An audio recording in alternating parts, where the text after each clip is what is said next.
Olá, estudante! Tudo bem com vocês? Eu sou o professor Vinícius, professor de Ciências e Biologia da Rede Estadual de Ensino. Estou hoje, junto com o nosso amigo Heron, nosso intérprete de Libras. Olá, Heron! Para a gente dar início à nossa primeira aula de Biologia para você, aluno do segundo ano.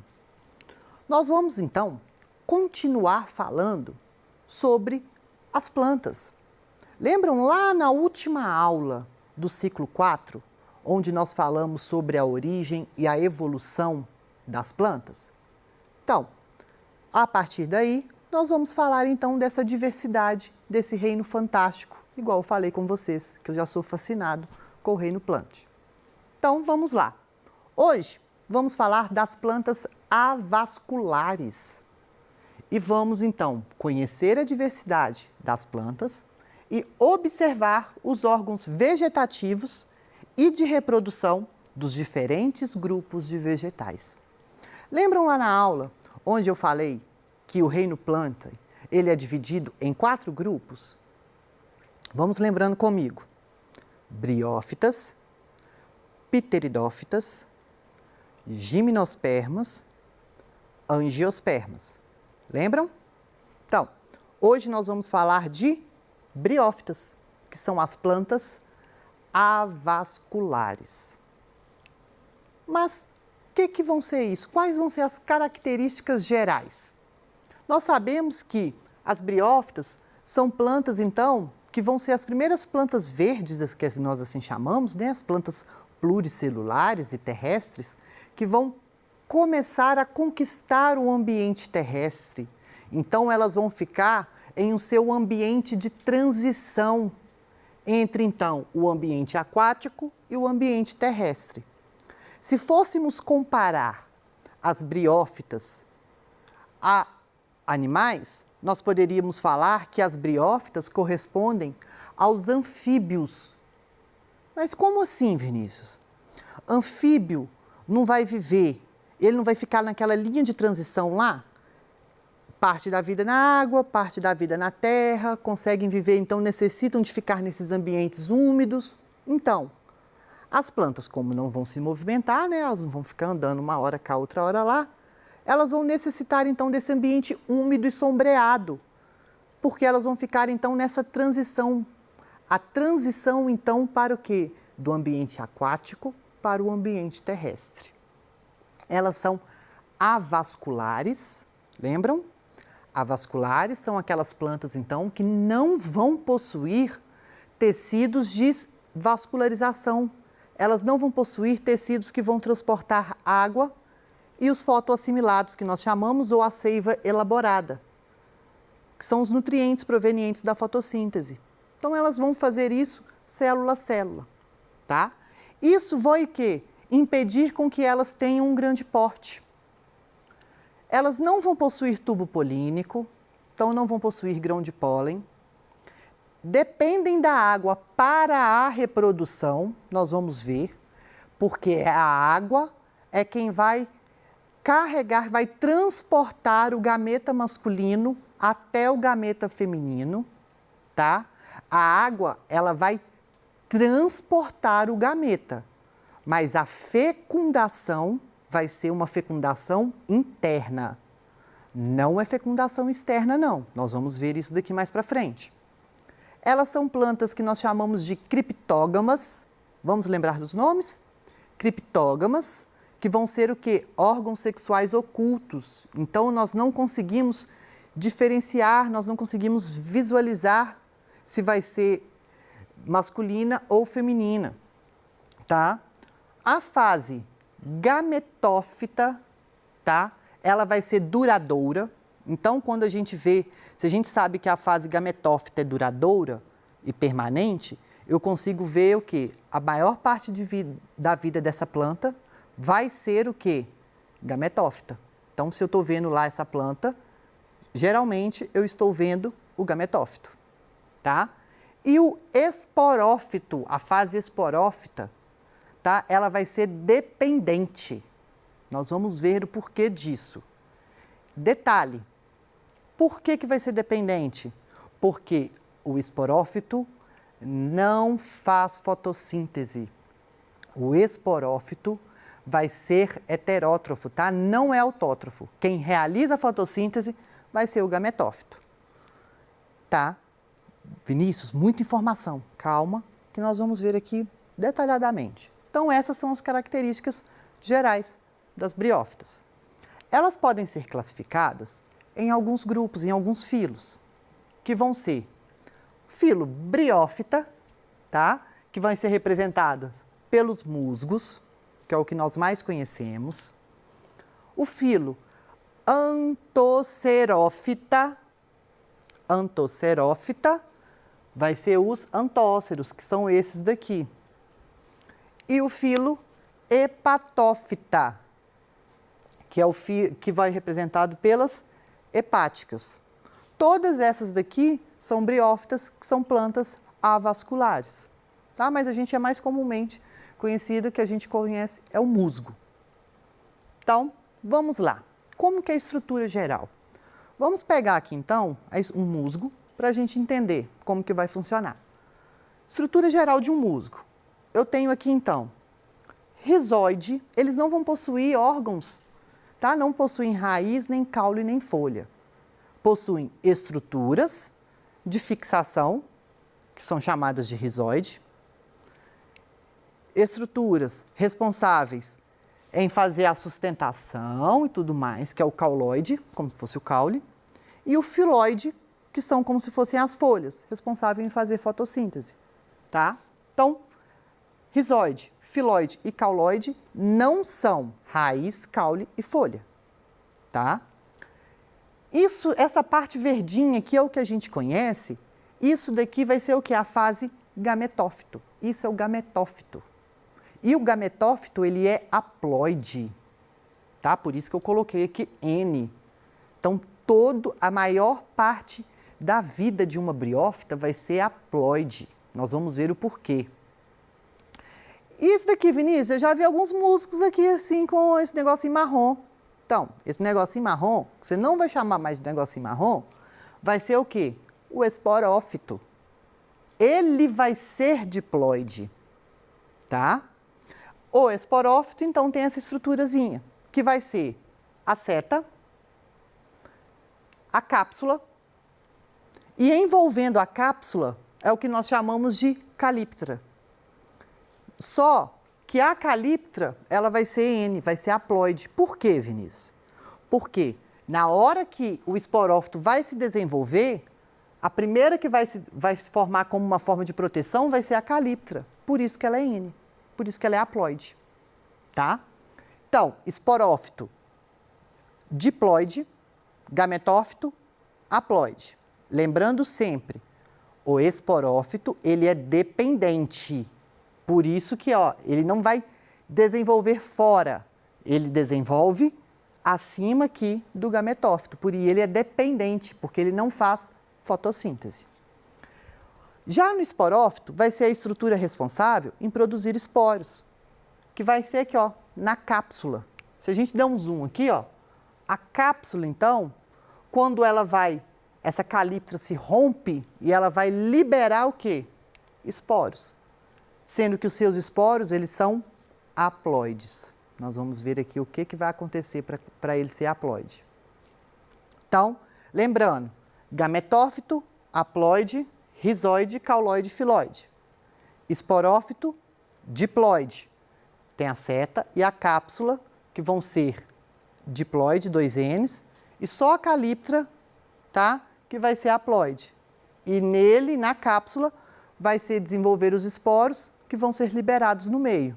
Só que os esporos são haploides. Vamos ver aqui no ciclo de vida para a gente entender como que isso vai funcionar, tá? Mas antes, nós temos que saber o seguinte, os musgos são plantas avasculares dioicas, ou seja, nós temos plantas masculinas e plantas femininas. Como assim, Vinícius? Vamos lá. Quando eu coloco aqui gametângio nas briófitas, o que eu estou falando? Gametângio lembra de gameta. Anjo é o lugar, então significa gametângio. É o local onde vai o quê? Formar os gametas, vai estar relacionadas então aos gametas. Masculino, feminino. O gametângio masculino nós chamamos de anterídeo. Repitam comigo. Anterídeo. Gametângio masculino. Então, o anterídeo é a parte masculina da briófita. E arquegônio. Arquegônio é a parte feminina. Lá na angiosperma, quando você está estudando flor, gineceu e androceu, não é? Gineceu feminino, androceu masculino. Nós, seres humanos, as meninas não vão ao ginecologista? Então, ginecologista feminino. E o homem? O homem também tem um médico, tá, gente? Que é o andrologista. Aí, ó os nomes. Só que nas briófitas tem um nome diferente. Anterídeo para o masculino. Lembra? Anterídeo, androceu. É an, então é masculino. E arquegônio, que vai ser o feminino.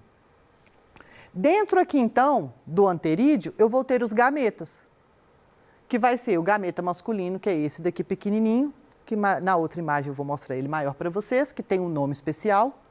E dentro do arquegônio nós vamos ter o quê? O gameta masculino, feminino, que vai ser a oosfera. Tá? Não é óvulo, não. Oosfera. Lembrando sempre que a água não vai ser responsável aqui, então, em transportar, por isso aqui, ó, que tem essa abertura, tá? Nós vamos ver aqui o que vai acontecer. Bom, todo o ciclo de vida começa sempre com um indivíduo que maduro sexualmente, correto? Então, vamos lá. Tenho lá o gametófito. Não é dioico? Tem o masculino e feminino? Então, tá aqui. Anterídeo, arquegônio. Gametófito é haploide. Lembrem sempre disso. Eu não vou ficar repetindo, não. Mas toda vez que eu tiver um N aqui, eu estou falando de haploide. Se eu tiver um 2N, estou falando de diploide. Então, vamos lá. Anterídeo, arquegônio. O anterídeo é o masculino, certo? Que vai ter dentro dele o gameta masculino, que é o anterozoide. Nome difícil, hein, Vinícius? Mas a gente não tem espermatozoide? As briófitas só tem o quê? Anterozoide. Tá? Só mudou, em vez de ser esperma, antero. Mas é tudo zoide. Tá? Então, o anterozoide. Gameta menor, flagelado, para permitir a locomoção. Olha só como que parece que dá para associar. E dentro do arquegônio, nós vamos ter o quê? A oosfera. Maior, fixa, tá? Vai ficar lá bonitinho esperando para ser fecundada. Como que vai acontecer essa fecundação? A água, então, ela vai o quê? Transportar o anterozoide. Choveu, a água, então, através da água, quando vai passando lá por esses musgos, vai o quê? Carregando os anterozoides até os arquegônios, para que ele, então, possa fecundar a oosfera. Fecundou a oosfera, o que vai acontecer? Nasce um embrião. Formou um embrião, certo? Zigoto, embrião. Como que fecundou célula haploide com célula haploide, o que acontece? Forma uma célula diploide. Então, o meu embrião, ele vai ser o quê? Diploide. Ocorreu a fecundação, embrião desenvolveu. Feito isso, lembram que eu falei com vocês que o esporófito, ele é diploide? Aí ele desenvolvendo, e ele é dependente.